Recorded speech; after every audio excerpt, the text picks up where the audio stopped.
We often picture true freedom as a blank slate, an empty void with zero constraints, zero rules, and absolutely nobody telling us what to do.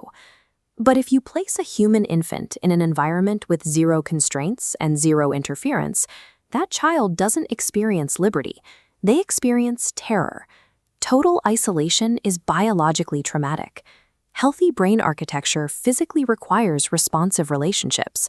When an infant babbles or gestures and an adult responds, that continuous serve and return interaction lays down the neural pathways required for learning, emotional security, and eventual independence. At our biological baseline, agency does not emerge from a vacuum. The capacity to make choices and act in the world depends entirely on a highly cultivated developmental scaffold. If infants require a dense network of support to thrive, why do we assume that adults, markets, and entire civilizations will naturally flourish if we simply leave them alone?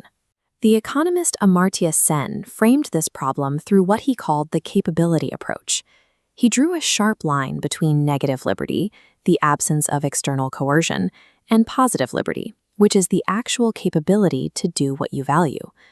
The legal right to vote, work, or innovate means very little if you lack the baseline health, education, and physical safety to actually exercise those rights. True freedom requires a humane floor to stand on. This raises a difficult question. What specific conditions are required to build an architecture of flourishing at larger societal scales? To figure that out, we have to look at how complex systems survive over time. Popular culture paints nature in extremes.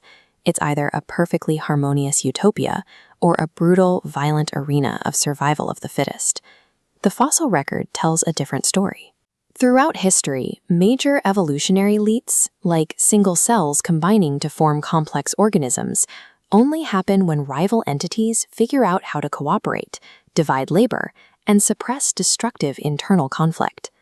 Zooming out to human communities, we run into a famous economic concept called the tragedy of the commons. The assumption is that rational, self-interested people will inevitably exhaust a shared resource, like a pasture or a groundwater basin, unless a centralized government steps in or someone privatizes it entirely. But the political scientist Elinor Ostrom spent her career proving that assumption wrong.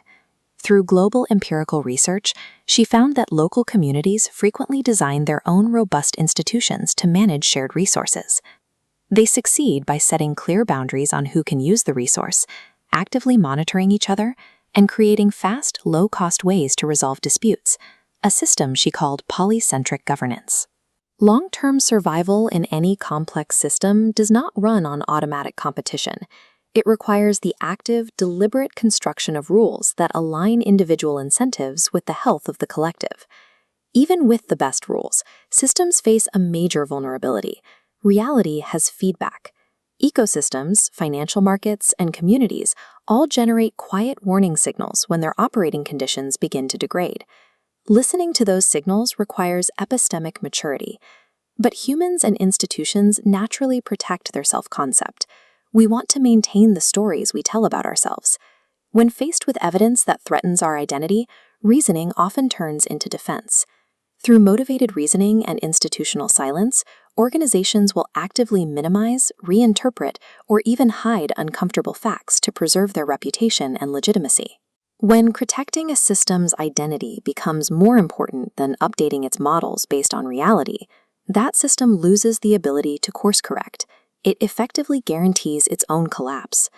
Applying these rules to the planetary macro level reveals the scope of our current test. Catastrophe modeling defines risk as the intersection of a hazard, our exposure to it, and our systemic vulnerability.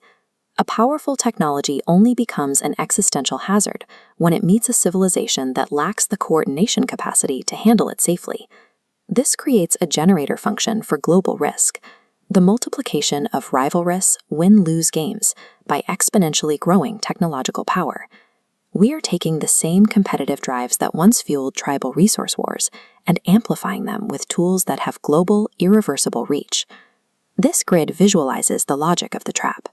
In a race to deploy a dangerous capability, like frontier AI or synthetic biology, if any actor pauses to ensure safety, They risk being outcompeted and dominated by someone who didn't.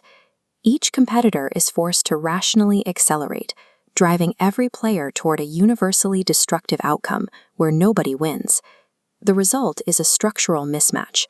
Our technological capability is an exponential curve that diffuses globally in months.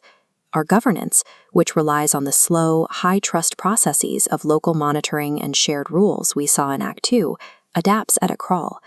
That widening vulnerability gap is where the stakes of the humane floor become literal questions of survival. Surviving this phase transition requires taking the nested architecture Ostrom observed in successful irrigation systems and scaling it to the planet. We need a global scaffold, layers of independent, overlapping governance that provide a verified safety floor for the entire species. Just as a child needs a stable environment to develop agency, a civilization needs global coordination to ensure that its power doesn't outrun its wisdom. Civilization, wisdom, and freedom are not default states of nature. They are fragile gardens, and they require our relentless, humble cultivation.